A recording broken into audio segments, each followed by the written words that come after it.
So ভাই লোক, আমির খানের কোনো মুভি রিলিজ হয়নি, কারণ আমির খানও জানে যে এখন রিমেক করলে বক্স অফিসে লাল সিং চাড্ডার মতোই অবস্থা হবে, যে কারণে আমির খানের ছেলে জুনেদ খান আর জাহ্নবী কাপুরের মানে সিস্টার খুশি কাপুর একটা সুপারহিট সাউথ মুভির রিমেক করে, যেটার নাম হচ্ছে লাভ টুডে। আর আনফর্চুনেটলি আমি এই লাভ টুডে মুভিটা অলরেডি অনেকদিন আগেই দেখে নিয়েছি, যে কারণে আমার এই মুভিটা লেগেছে পুরোপুরি চুলের মতো। যাই হোক, হিন্দিতে আমি বলতে পারবো, বাট তারপর তোমাকে বুঝে নিতে হবে।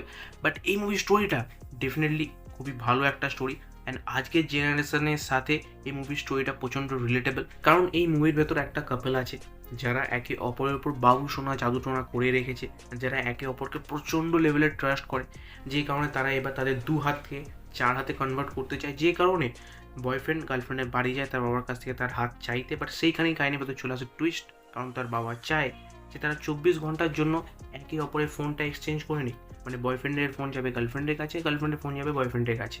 আর তারপরও যদি তাদের মত এক থাকে যে তারা বিয়ে করতে চায়, তাহলে ডেফিনেটলি তার বাবা আগে কথা বাড়াবে। আর এতটুকু শোনার পর তুমি নিশ্চয়ই বুঝতে পারছো যে যখন ফোন দুটো এক্সচেঞ্জ হয়ে যাবে, তখন তুমি কার ফটোতে লাভ রিয়াক্ট দিয়েছো আর কার ফটো দিকে কমেন্ট করেছো সেটা তোমার গার্লফ্রেন্ড জেনে যাবে। আর তোমার গার্লফ্রেন্ড কার সাথে চ্যাট করে, কার সাথে কলে কথা বলে, সেটা তুমি জেনে যাবে, যে কারণে তোমার দুজনের প্রাইভেসি কিন্তু আর সেফ থাকবে না।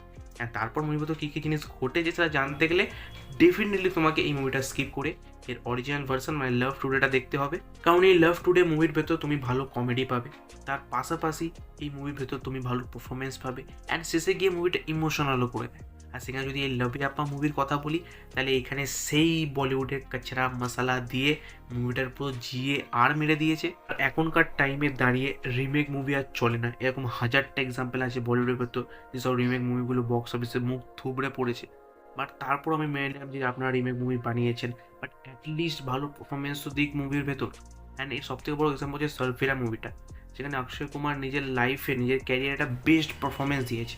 ওকে, যে কারণে লোক তারপরে অ্যাপ্রিসিয়েট করে সেসব মুভিগুলোকে, যে রিমেক হওয়া সত্ত্বেও ভালো পারফরমেন্স আছে মুভির ভেতর।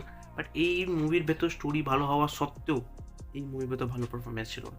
ইয়েস, এটা রিমেক হোক বা যাই হোক, যদি মুভির ভেতর ভালো পারফরমেন্স থাকতো তাহলে আমিও অ্যাপ্রিসিয়েট করতাম, বাট নেই সেটা। অ্যান্ড এবার তোমরা হয়তো বলতে পারো যে আমি অ্যাক্টিংয়ের কী বুঝি। সো ইয়েস, আমি অ্যাক্টিংয়ের এও জানি না, বাট তারপরও এতদিন ধরে যখন আমি মুভি দেখছি, তখন এইটুকু তো আমিও ধরে নিতে পারি যে মুভির ভেতর কে ভালো পারফরমেন্স দিচ্ছে, গিয়ে খারাপ পারফরমেন্স দিচ্ছে। অ্যান্ড যদি এই মুভির ভেতর সত্যি ভালো পারফরমেন্স থাকতো, তাহলে তোমাকে আমি ডেফিনেটলি সাজেস্ট করতে পারতাম যে তোমার যদি খেয়ে দিয়ে কোনো আমার মতো কাজ না থেকে থাকে, তুমি যদি টাইম পাস করতে চাও, তাহলে তুমি ডেফিনেটলি এই মুভিটা ওয়াচ করতে পারো। বাট এই মুভির ভেতর মিনিমাম এফর্টটুকুও দেওয়া হয়নি অ্যাক্টিংয়ের পিছনে। তারপর যদি মুভি ভেতর কোনো জিনিস ভালো লেগে থাকে, তো সেটা হচ্ছে এই মুভির ক্লাইম্যাক্স, যেখানে মুভিটা একটু হলেও ইমোশনাল করে দেয়। আর যেখানে আমাদের জাহ্নবী কাপুরের মানে সিস্টার খুশি কাপুর একটু হলেও ভালো পারফরমেন্স দিয়েছে, বাট আমির খানের ছেলের পারফরমেন্স নিয়ে যতটা কম কথা বলা যায় ততটাই ভালো। অ্যান্ড তুমি এটা এক্সপেক্ট করে যেও না যে আমির খানের ছেলেও আমির খানের মতোই পারফরমেন্স দিয়েছে এই মুভির ভেতর, একদমই না। বাকি আমি লাভ ইয়াপ্পা মুভিটাকে দেবো 5-এর ভেতর 2 স্টার। আর আমি 5/5 স্টার দিয়েছি একটা মুভিকে। কোন মুভি সেটা জানতে গেলে তোমার ডেফিনেটলি আমার এই ভিডিওটাকে চেক আউট করতে হবে। তোমার সাথে দেখা হবে আবার ঠিক সেই ভিডিওতে। সো ভাই।